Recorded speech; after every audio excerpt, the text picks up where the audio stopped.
So one of the primary ways that in this tradition the awakening happens, and this is actually also there's a lot of parallels between Kashmir Shaivism and Dzogchen. So in Dzogchen, there's a description of the secret of mantra, and the same words are used in this tradition. There's the secret of mantra is that mantra. Well, here's the sutra. Chittam mantraha. The mind is mantra. Our mind is a vibratory expression of energy, and a mantra is a vibration that can carry this transmission. So when we engage with a mantra, it's not simply syllables. It is a highly charged instrument, a spiritual technology to have this kind of awakening continue to happen, if you will.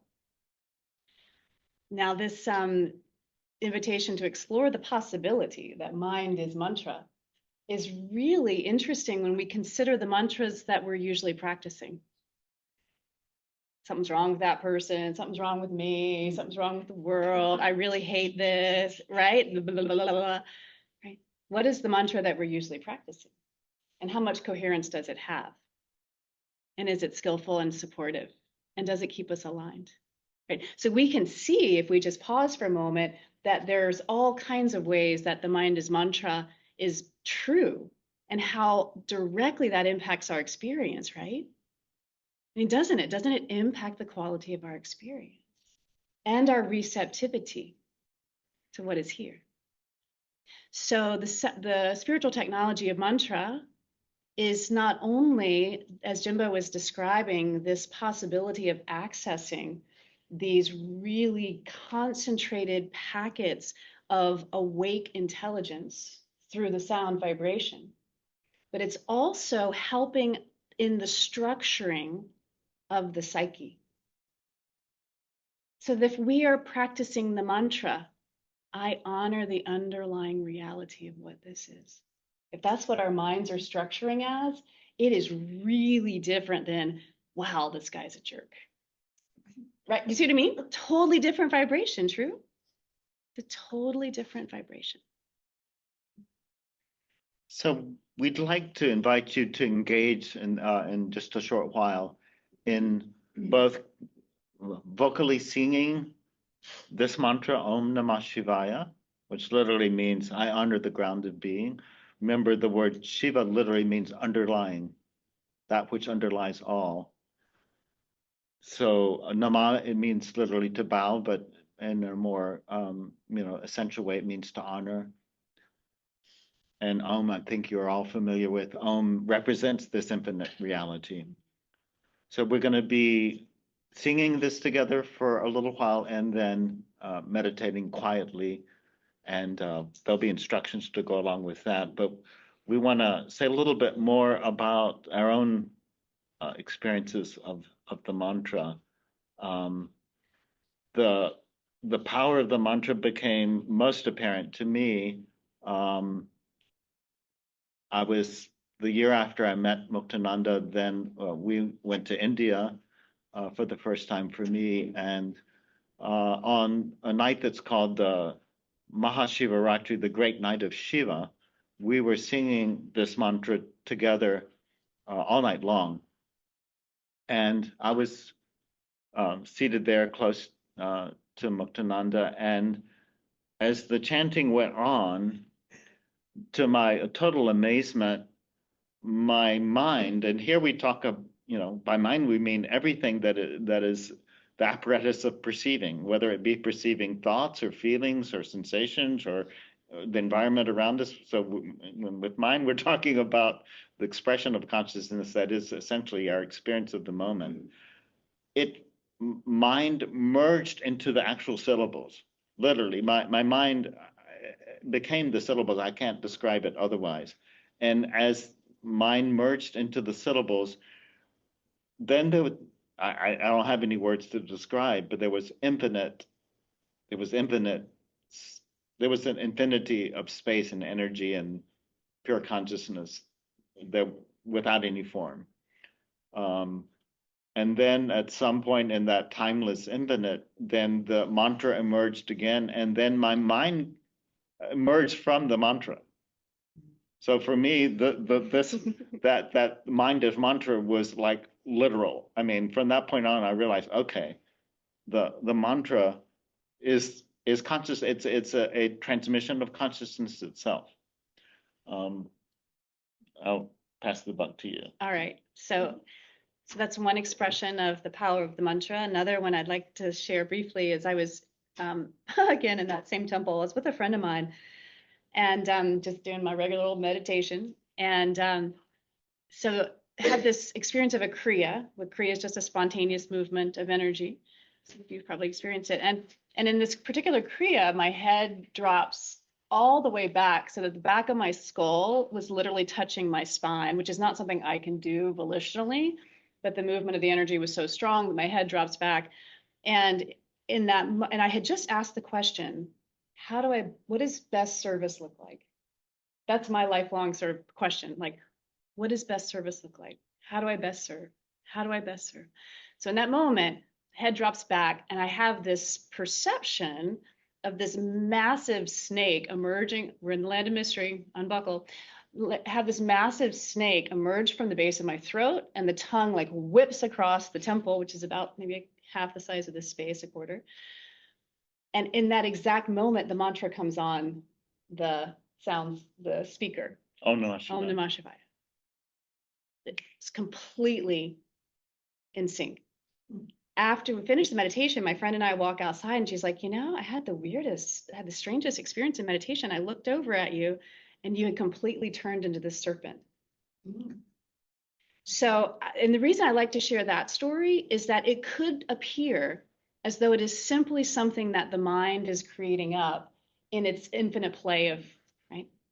But it's this recognition when there is perception from multiple views, that there are multidimensional expressions of intelligence that are here inviting our exploration.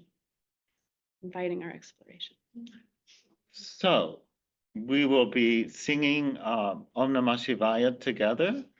The meaning, orient to this meaning. I honor the grounded being. Your own being, the being of us all, of everything. So that's however that you can connect with that. That's the meaning of it. But more important than the meaning is the vibration. This is the vibration that we're going to engage with and just see what happens, like an experiment. And then there'll be some instructions when we go quiet.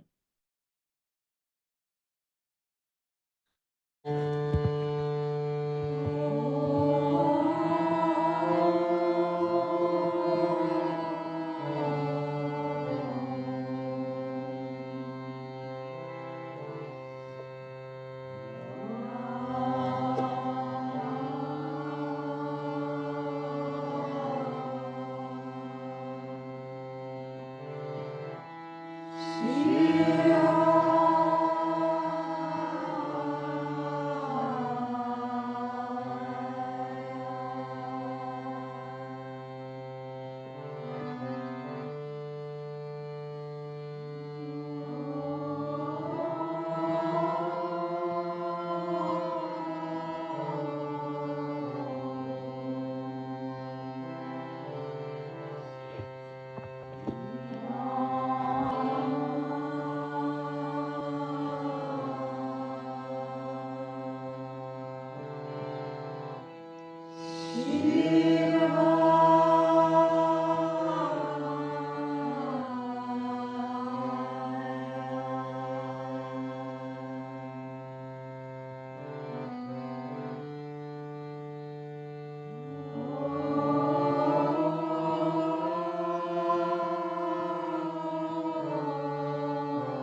Stay with the feeling.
Deep underlying continuity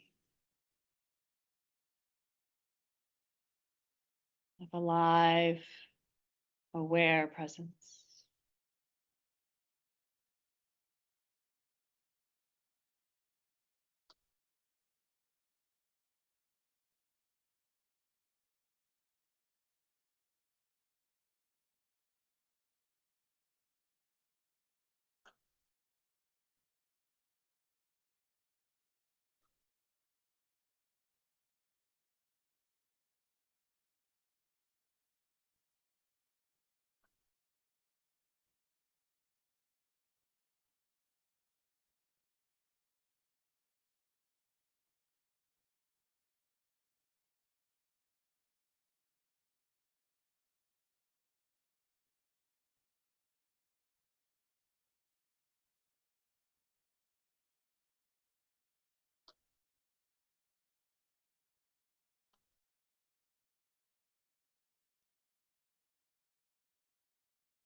Fully intimate.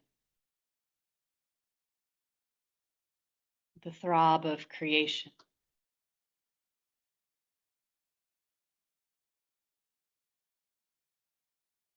Not two, one.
Namaste.